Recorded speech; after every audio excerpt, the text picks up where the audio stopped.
오늘은 알곡과 가지라는 제목으로 여러분과 말씀을 나누고자 합니다. 지난주에 설교 내용 혹시 기억나시는 분 계실까요? 네, 소리가 너무 큰 것 같아서요. 지난주 설교 내용 기억나십니까? 예, 참석 안 하실 분들은 모르실 테고 싱긋이 웃으시는 분들은 기억이 날 듯 말 듯한데 잘 모르겠네요 라는 그런 표정을 앉아 계신 분들 같습니다. 근데 전체가 다 그러고 계세요 지금. 예, 전체가 좀 기억 날 듯 말 듯한데 그러고 앉아 계신 겁니까? 예, 안 됩니다. 지난주에는 어떤 내용을 설교를 했냐면 씨 뿌리는 자의 비유에 대한 설교를 했었죠. 기억나시죠? 몇 가지 땅이었습니까? 아, 예. 네 가지 땅이었습니다. 예, 맞습니다. 무슨 땅이었습니까? 첫 번째, 길가. 두 번째, 돌밭. 세 번째, 가시나무 위. 네 번째, 좋은 땅. 세 가지 다 잊어버려도 돼요. 좋은 땅만 기억하셔도 됩니다. 예, 이 모든 것이 무엇에 대한 비유였습니까? 하늘나라, 천국에 대한 비유였습니다. 자, 오늘도 마찬가지로요. 마태복음을 통해서 또 다른 천국 비유를 여러분과 함께 나누고자 하는데요. 오늘은 알곡과 가라지 비유입니다. 자, 우리 다 함께 이 구절 한번 읽어보겠습니다. 시작. 예수께서 그들 앞에 또 비유를 들어 이르시되 천국은 좋은 씨를 제밭에 뿌린 사람과 같으니. 굉장히 유명한 구절입니다. 굉장히 유명한 구절인데요. 제가 이 설교를 준비하면서 이 구절을 계속 한번 읽어봤습니다. 예수께서 그들 앞에 또 비유를 들어 이르시되 천국은 좋은 씨를 제밭에 뿌린 사람과 같으니. 이해가 되시죠? 팍 이해가 다 되시죠? 에이, 또 이러신다. 소통하자니까요. 이해가 되십니까? 네. 안타깝게도 저는 이게 이해가 안 됐습니다. 뭐가 이해가 안 됐냐면 예수께서 그들 앞에 또 비유를 들어 이르시되 천국은 좋은 씨를 제밭에 뿌린 사람과 같으니. 자, 주어와 수어를 한번 보겠습니다. 이르시되까지는 앞에 그 부연 설명가 빼고요. 뒤에 천국은 좋은 씨를 제밭에 뿌린 사람과 같으니. 자, 주어가 뭐죠? 천국은. 수어가 뭡니까? 같으니. 그 중간에 있는 낱말들 쭉 볼게요. 천국은 좋은 씨를 제밭에 뿌린 사람과 같으니. 그러면 천국이 무엇과 같다는 거잖아요. 자, 그러면 좋은 씨를 천국이 같습니까? 아니죠. 제밭과 천국이 같습니까? 아니죠. 뿌린 사람과 같으니 천국이. 중간에 싹 빼버리니까 천국은 뿌린 사람과 같으니라고 되어 있습니다. 이건 뭐야? 나라인데 천국은 하나님 나라인데 뭐 뿌린 사람하고 같다? 만약 내가 뿌린 사람이 내가 천국이란 말인가? 이런 의문이 계속 들어서요. 제가 성경 번역본이란 번역본 다 뒤져봤습니다. 뭐 쉬운 성경부터 시작해서 뭐 현대어 성경, 현대인의 성경, 뭐 NIV, NLT 뭐 다 뒤져봤거든요. 그 중에 현대어 성경이라는 성경하고 영어 본문 중에 GNT라는 성경이 있습니다. 그 번역본에 이렇게 나와 있습니다. 하늘나라는 농부가 자기 밭에 좋은 씨를 뿌리는 것과 같다. 이게 현대어 성경이고요. GNT 성경 GNT 성경 이렇게 되어 있습니다. The kingdom of heaven is like this. A man sowed good seed in his field. 자, 하늘나라는 농부가 자기 밭에 좋은 씨를 뿌린 것과 같다. 그리고 The kingdom of heaven는 이것과 같은데 A man sowed good seed in his field. 그의 땅에, 그의 필드에 좋은 씨를 뿌린 것과 같다. 이렇게 하니까 조금 이해가 되시죠? 이렇게 하니까 제가 이해가 좀 되더라고요. 천국은 뿌린 사람과 같다?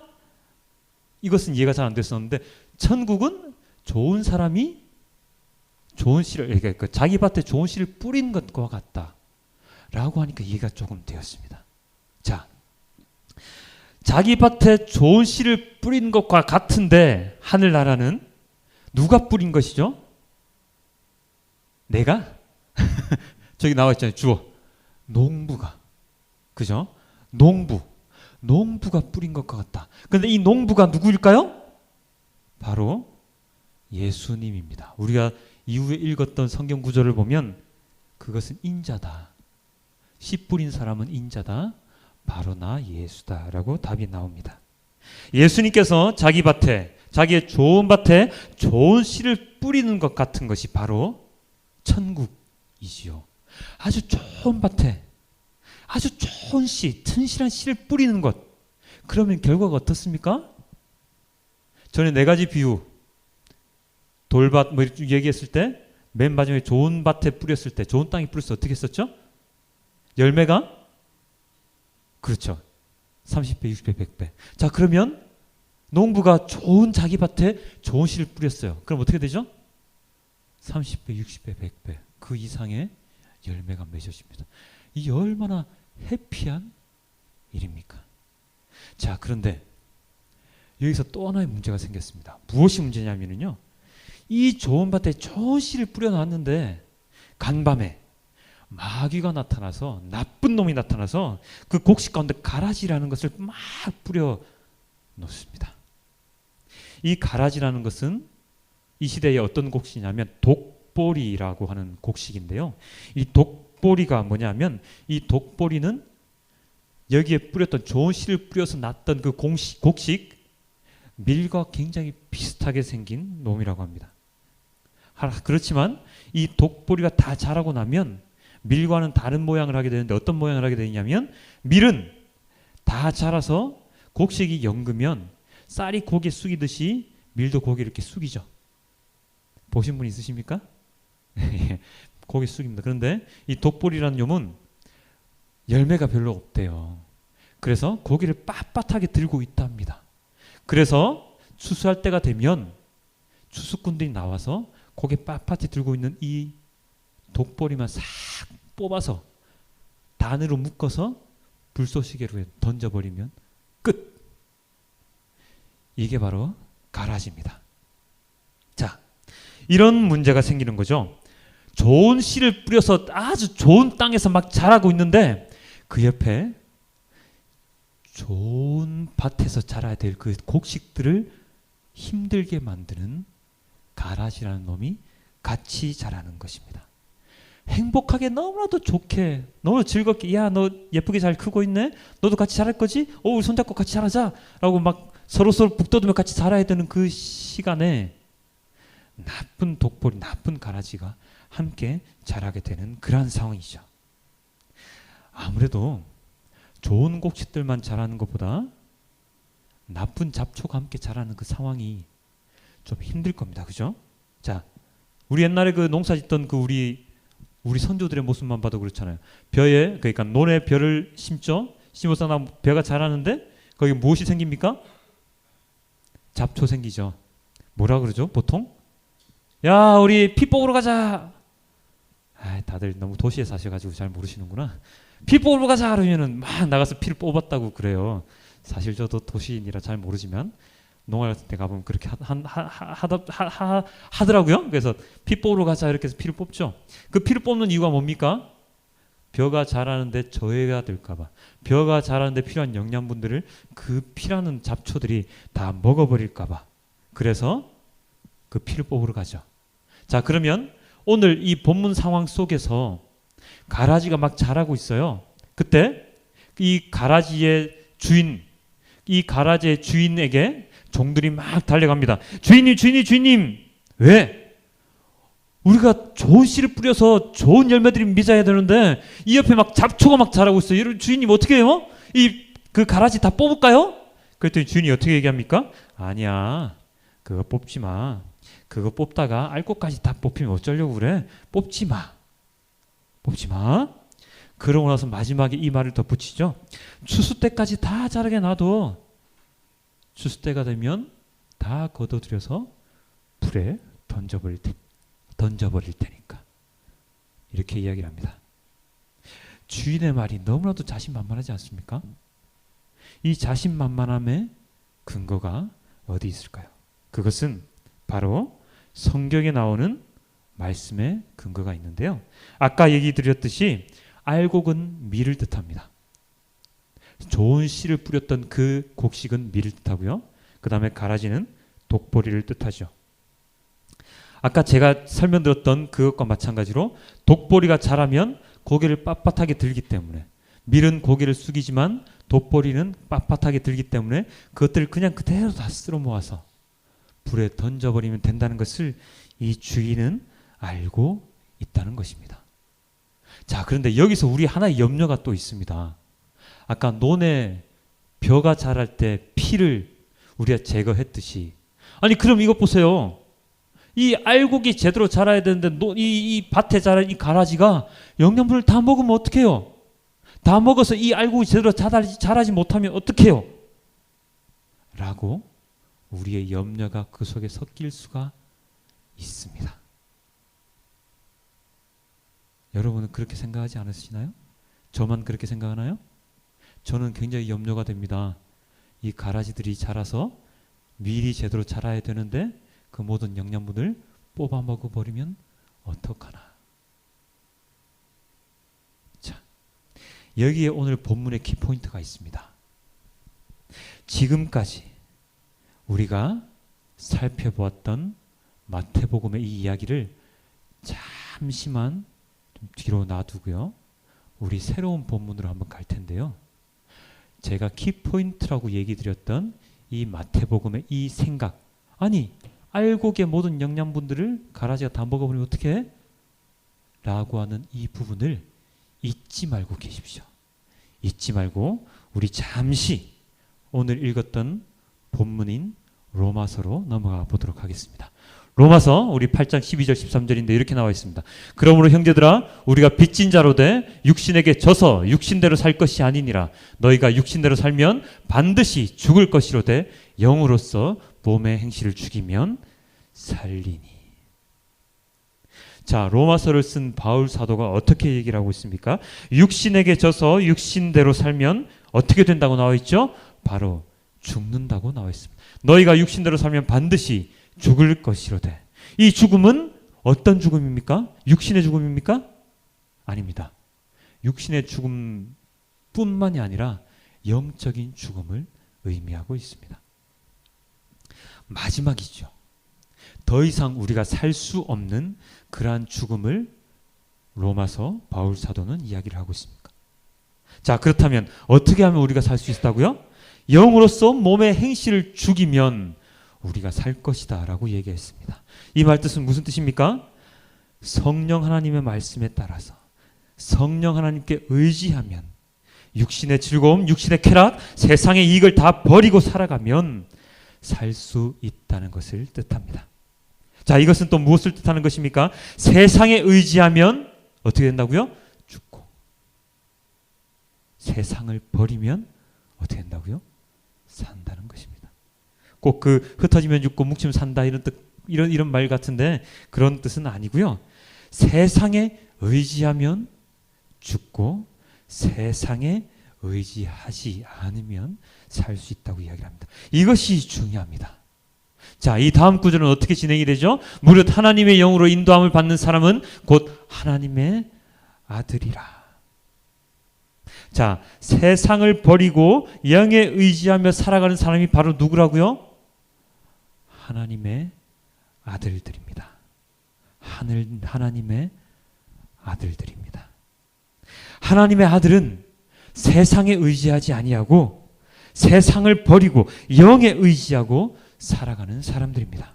그래서 그들은 하나님을 무엇이라고 부르게 되었습니까? 그들은 바로 하나님을 이렇게 나와 있죠. 너희는 다시 무서워하는 종의 영을 받지 아니하고 양자의 영을 받았으므로 우리가 아빠, 아버지라고 부르짖느니라 라고 되어 있습니다.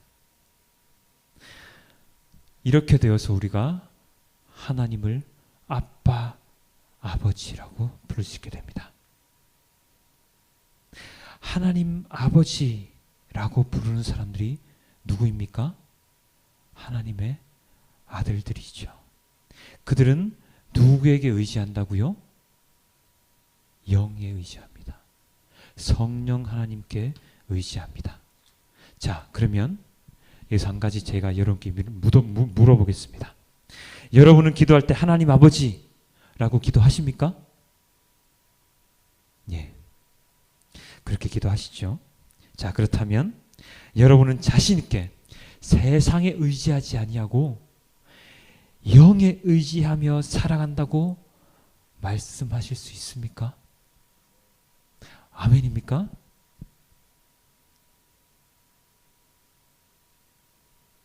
나는 세상에 의지 안 해요.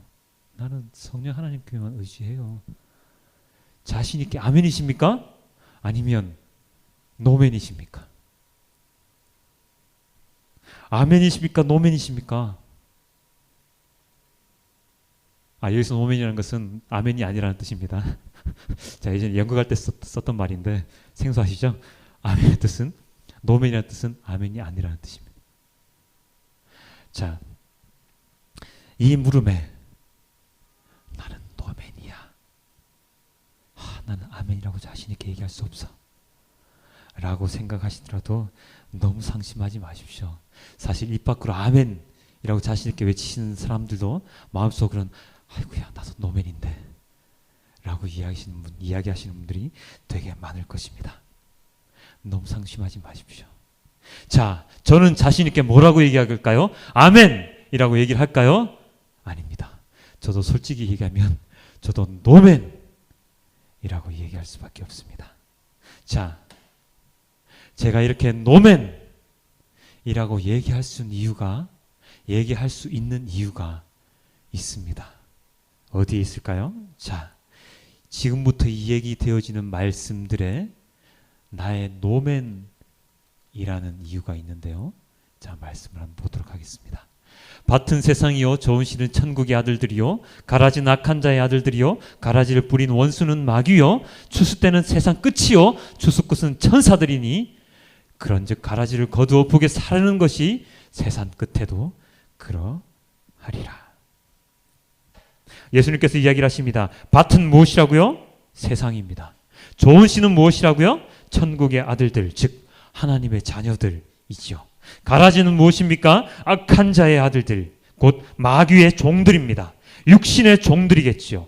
알곡과 가라지는 분별이 되어서 가라지는 불에 던져집니다. 그러면 지금 판단하기에 여러분들은 알곡입니까? 가라지입니까? 여러분은 알곡입니까? 가라지입니까? 혹시 내가 가라지가 아닐까 염려되어지십니까? 여러분들은 자기 자신이 알곡인지 가라지인지 판별할 수 있으십니까? 쉽게 판단이 되십니까? 나는 알곡이야. 아니야, 나는 가라지야. 나는 가라지기 때문에 불에 던져질 것이야. 판단되어지십니까? 안 됩니다. 왜요? 왜 안 될까요?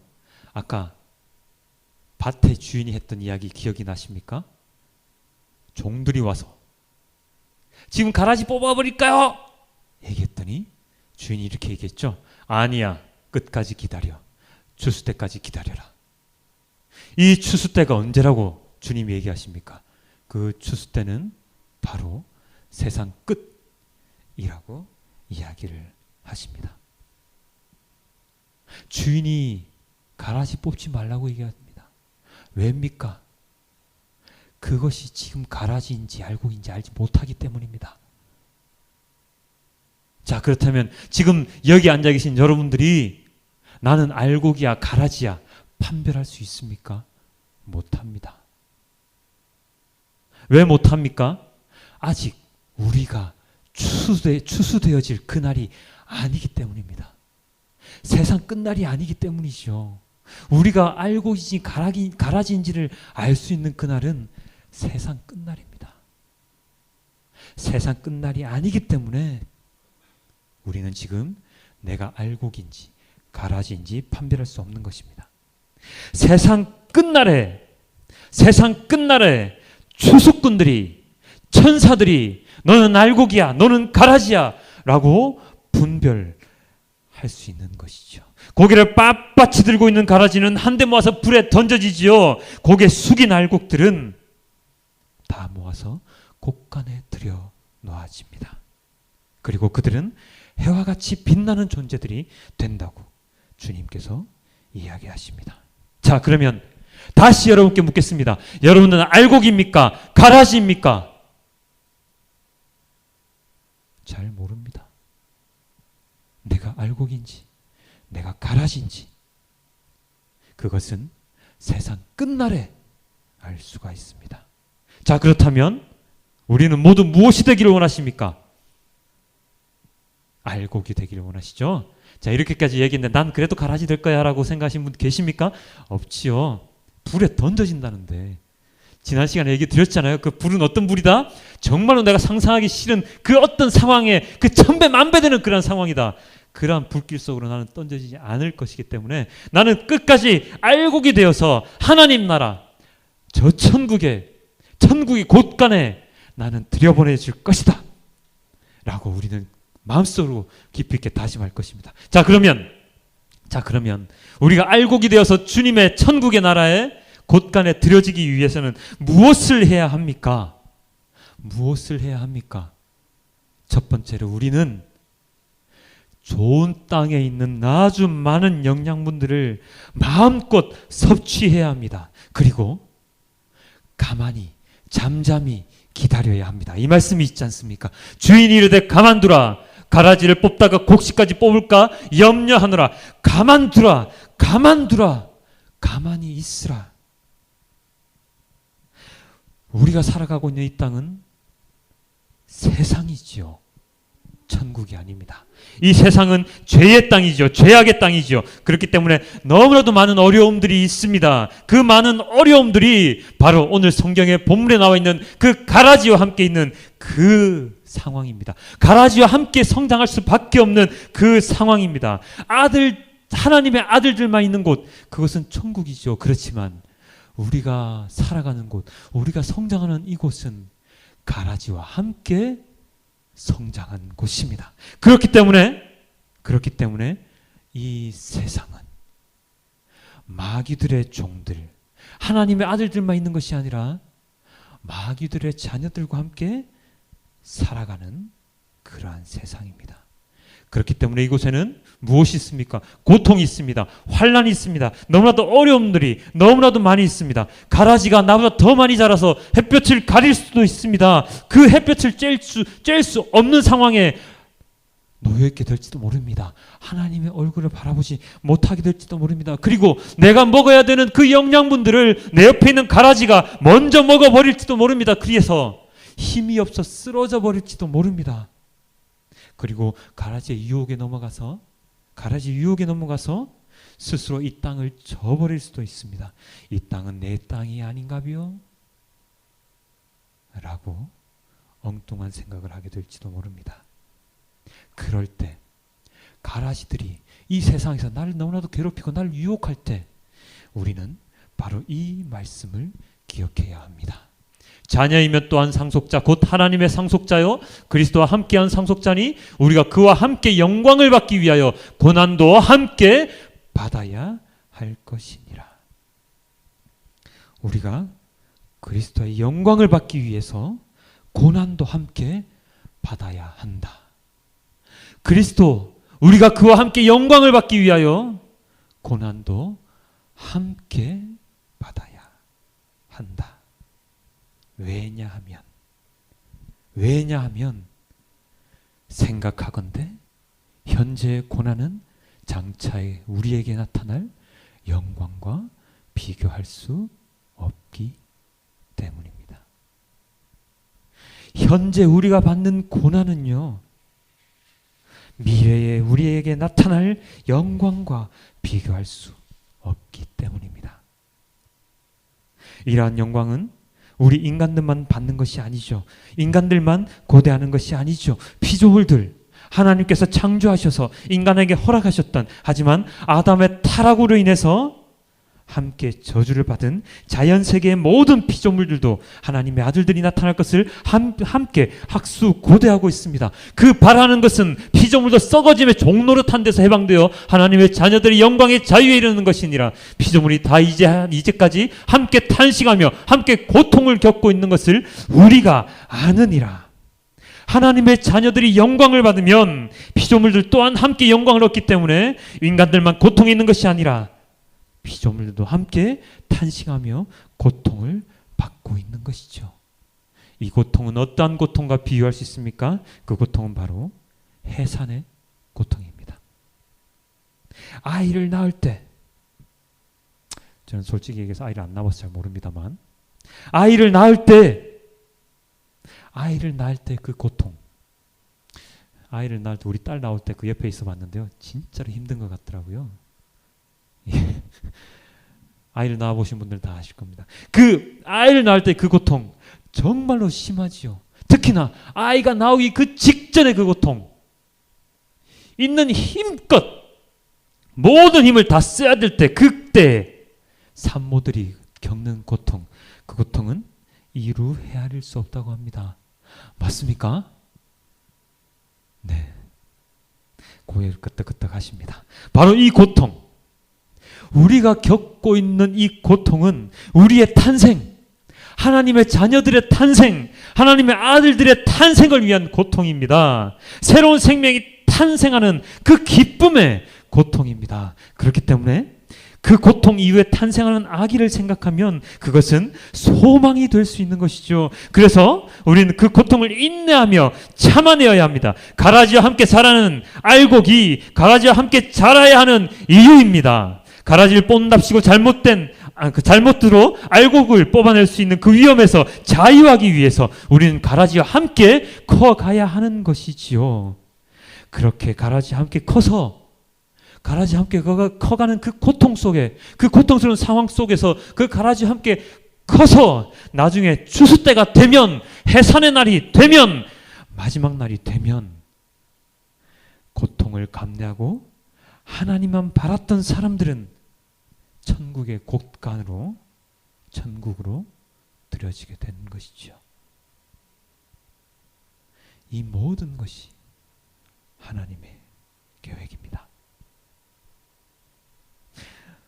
우리는 세상의 힘으로 살아가는 것이 아닙니다. 착각하며 살아가는 사람들이 너무나도 많이 있는데요. 우리는 세상의 힘으로 살아가는 것이 아닙니다. 가라지가 알곡과 함께 커나가지요. 가라지가 손을 내밉니다. 알곡 우리 함께 같이 커나가자 라고 해서 알곡이 같이 자라는 것입니까? 알곡이 어깨동무 해줘서 같이 자라는 것이 가라지가 어깨동무를 해줘서 같이 자라는 것입니까? 아니죠. 알곡이 자랄 수 있는 힘은 어디서 나옵니까? 바로 땅에서, 좋은 땅에서 그 알곡에게 전해지는 그 영양분들 때문에 자라날 수 있는 것입니다. 좋은 땅에서 나오는 그 영양분들 때문에 자라날 수 있는 것입니다. 자, 여기서 시간을 푹 돌려서 제가 아까 말씀드렸던, 자, 잘 기억하고 계십시오. 이것이 오늘 본문의 키포인트입니다 라고 얘기했던 그때 그 시간 생각나십니까? 바로 그 시간으로 돌아가 볼까 합니다. 자, 로마서로 넘어오기 전에 무슨 얘기를 했죠? 자, 알곡이 자라는데 가라지가 이 모든 영양분들 다 뺏어 먹어서 알곡이 제대로 성장하지 못하면 어떻게 해? 라고 나는 걱정을 할 수 있다고 얘기했습니다. 그런데 그러한 걱정은 우리가 할 필요가 없습니다. 왜냐고요? 왜 그러냐고요? 그것은 알곡이 먹을 만큼의 충분한 영양분들을 땅에서 언제나 공급해 주고 있기 때문입니다. 모자라지가 않습니다. 가라지도 먹고 클 만큼, 알곡이 먹고 클 만큼 충분한 영양분들을 그 땅에서 공급해 주고 있기 때문입니다. 가라지가 그 알곡이 성장을 하는 것을 방해할 수가 없는 것이죠. 그 영양분들, 그 좋은 땅의 영양분들, 그것은 무한히 우리에게 공급이 되어집니다.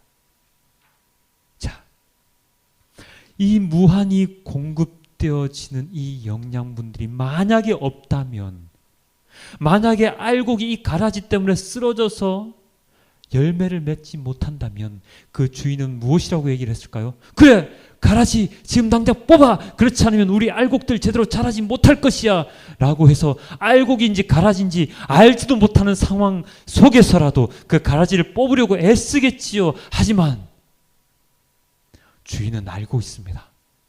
알곡과 가라지 함께 자랄 만큼 충분한 영양분들이 밑에서 공급된다는 것을, 그래서 끝까지 기다리면 알곡들은 살아남고 가라지는 뽑혀질 것이라는 것을, 이것을 우리의 삶과 대입하면 어떻게 됩니까?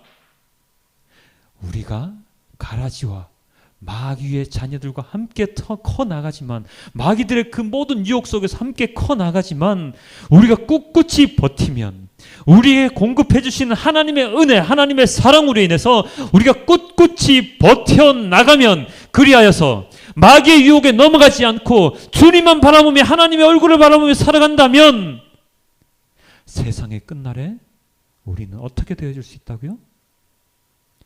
하나님의 나라로, 하나님의 곳간으로 들여보내질 수 있다는 것입니다. 그 전제 조건이 무엇입니까?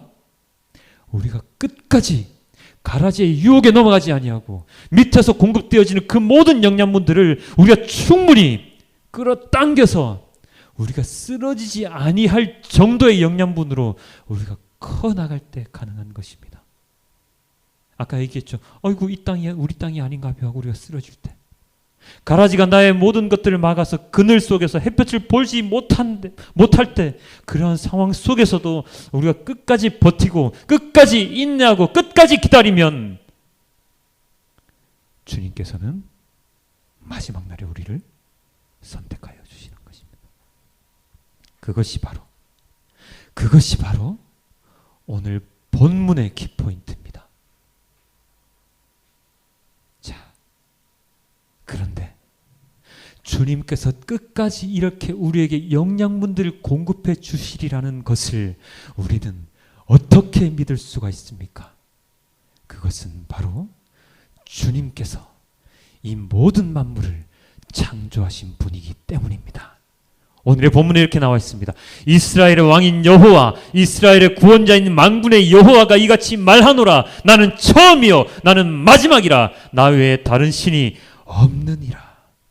처음이요 마지막이신 알파요 오메가이신 우리 하나님이시기 때문입니다. 그렇기 때문에 너희는 두려워하지 말며 겁내지 말라. 내가 예로부터 너희에게 듣게 하지 아니하였느냐, 알리지 아니하였느냐. 너희는 나의 증인이라. 나 외에 신이 있겠느냐? 과연 반석은 없나니 다른 신이 있음을 내가 알지 못하노라. 그렇기 때문에 우리는 두려워할 필요가 없습니다. 겁낼 필요가 없는 것입니다. 우리에게 주님만 있으면 됩니다.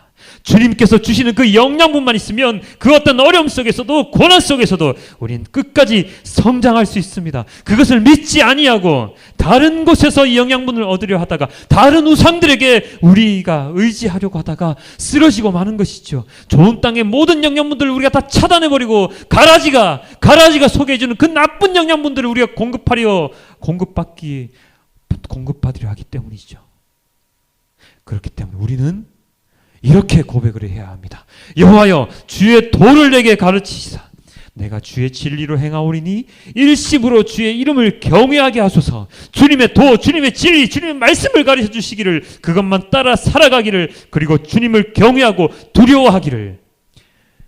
그것이 바로 우리에게 주시는 주님의 영양분입니다. 우리에게 필요한 영양분입니다. 주님의 도를 내게 가르치소서. 주님의 진리에 행하게 하소서. 일심으로 주님의 이름을 경외하게 하소서. 그렇게 해야 합니다. 하나님이여, 교만한 자들이 일어나 나를 치고 포악한 자의 무리가 내 영혼을 찾아 싸우며 자기 앞에 줄을 두지 아니하였나이다. 교만한 자들이, 이 땅의 가라지가, 그들은 하나님을 그들 앞에 두지 아니하고 나를 치고 나의 영혼을 빼앗아가기 위해 나를 찾아다니고 있습니다. 이러한 곳에서 주님께서는 우리를 구원하기 위하여, 수월에서 건져 주어서 그리고 구원해 주시기 위하여 우리를 찾고 계시고 우리를 보호해 주고 계십니다. 이러한 소망이 우리를 고통 가운데서 이기게 해주는 유일한 힘의 원천입니다. 우리는 이러한 소망으로 구원을 얻었습니다. 눈에 보이는 소망은 소망이 아닙니다. 보이는 것을 누가 바라겠습니까? 그러나 우리가 보이지 않는 것을 바라면 참으면서 기다려야 합니다. 참으면서 기다려야 합니다. 참으면서 기다려야 합니다. 무엇 때문에요? 소망이 있기 때문에. 하나님의 아들로서 다시 태어날 소망, 아빠, 아버지라고 부를 수 있는 하나님의 자녀로서 살아갈 소망, 아니 살아가고 있는 이 은혜 속에서의 소망, 이 소망을 우리 마음속에 키우면서 이겨내야 하지요. 그것이 우리가 지금 해야 하는 일입니다. 그럴 때에 마지막 날에 알곡과 가라지로 가려질 심판대에서 우리는 알곡으로 하나님의 나라에 드려질 수 있는 것입니다.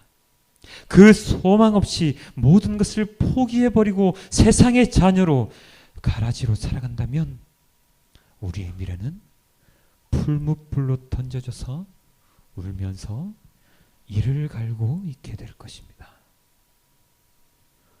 우리는 성경에 나오는 한 인물을 알고 있습니다. 누구일까요? 요셉이죠. 요셉은 꿈을 꾸어서 그 꿈으로 인해서 노예로 팔려가게 됩니다. 그리고 누명을 쓰고 감옥에 갇히게 되지요. 그러나 그는 노예에 팔려가는 그 상황 속에서도, 그리고 감옥에 갇혀있는 그 상황 속에서도 낙담하지 않았습니다. 포기하지 않았습니다. 그는 그가 꾸었던 그 꿈을 소망하며 살았습니다. 그 자신을 단련시켰습니다. 그랬더니 마지막에 그는 어떤 인물이 되었습니까? 전 세계의, 온 세상의 가장 강력한 나라의 총리가 됩니다.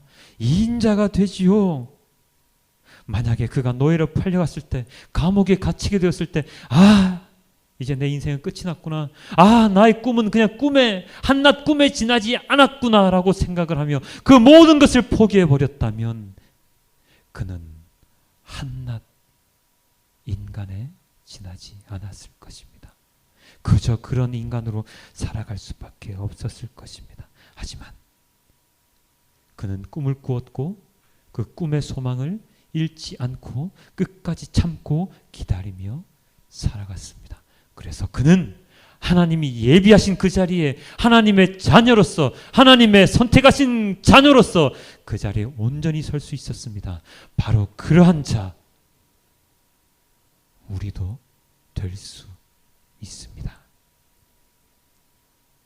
일이 잘 풀리지 않아서 초조함에 있을 수 있습니다. 너무나도 힘이 들고 위태위태한 상황에 나의 마음을 졸일 수도 있습니다. 지난 한 주간에 저의 삶이 너무나도 힘들었었습니다. 그래서 새벽 묵상도 이틀이나 빼먹었습니다. 너무나도 죄송했지만 너무나도 힘이 들었습니다. 과연 내가 말씀을 전하는 사람으로서의 자격이 있을까? 과연 내가 전도자로서의 자격이 있을까? 누워서 고민하고 주님께 기도하고 그렇게 일주일을 보냈습니다. 답이 나오지 않았습니다. 너무나도 힘이 들었기 때문에. 이제 개척한 지 이제 3개월 되어 갔죠. 처음엔 멋 모르고 너무 재밌게 시작을 했습니다.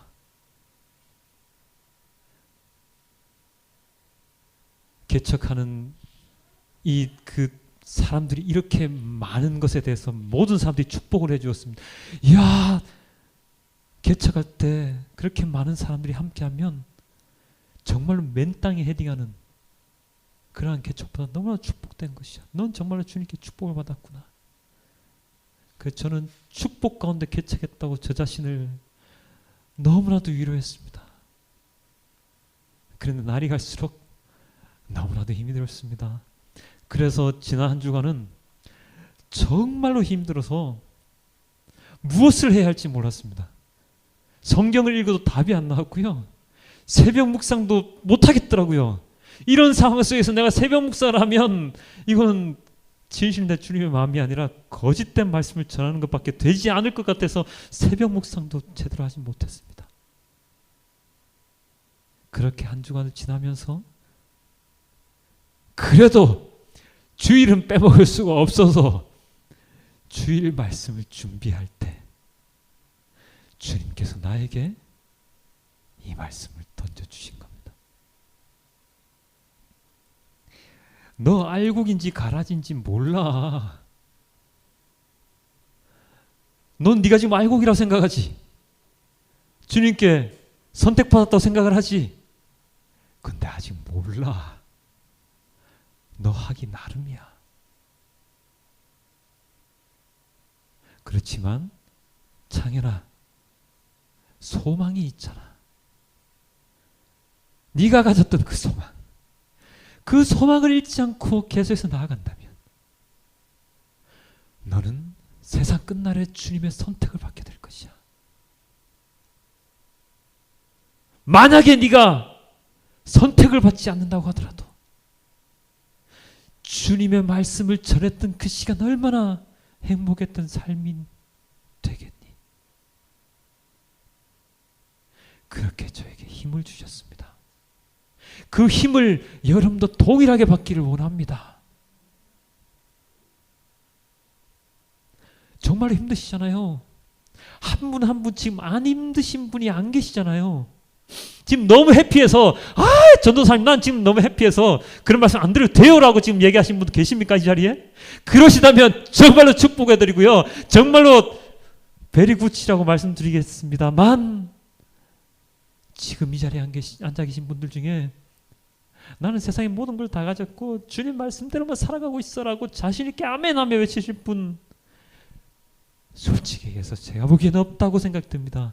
그럴 때 여러분들이 붙잡을 수 있는 것은 바로 나도 알곡이 될 수가 있어. 나도 가라지가 아닌 알곡이 될 수가 있어. 이 고난, 이 위험한, 이 험한 이 세상 속에서 내가 가라지들과 함께 성장하지만 주님의 영양분들을, 주님의 은혜를, 주님의 말씀에 따라 주님의 도를 전하며 살아가면 나 또한 알곡이 되어서 종국에 가서는 주님의 나라에 곳간에 들여질 수 있을 것이야. 요셉이 인자 되었던 것처럼 나도 주님의 선택받은 자녀가 될 것이야. 라는 소망을 가지고 살아갈 수 있지 않겠습니까?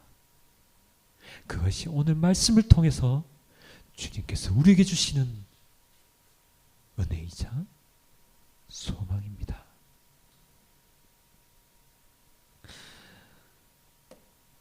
지금 우리가 세상을 살아가는데 가라지와 구별이 되어지지 않는다고 자기 자신을 탓하지 마십시오. 혹시 나 가라지 아닐까? 혹시 내가 마귀의 자녀 아닐까? 탓하지 마십시오. 여러분이 가라지인지 알곡인지는 지금 아무도 모릅니다. 절대로 구별될 수 없습니다. 아니요, 구별할 수 없습니다. 지금 우리가 살아가는 이 삶은요, 아무것도 아닙니다. 그리고 이러한 소망을 가지고 살아가십시오. 나는 알곡이 될 거야. 나는 가라지가 아니야. 나는 알곡이 될 거야. 나는 하나님의 자녀로 선택받을 수 있어. 천국 백성이 될 사람이야. 이것을 기억하면서 살아가십시오.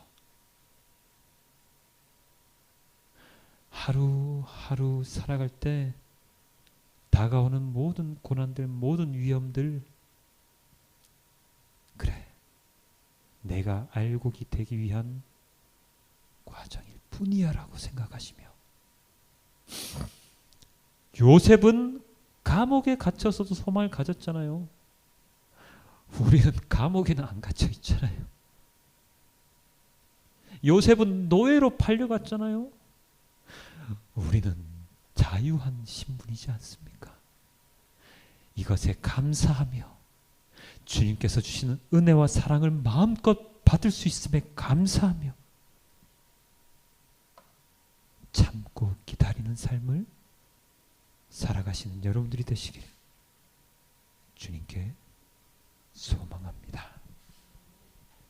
그리고 언제나 주님께 모든 것을 의지하며 살아가시는 여러분들이 되시길 간절히 소망합니다. 우리도 함께 기도드리도록 하겠습니다.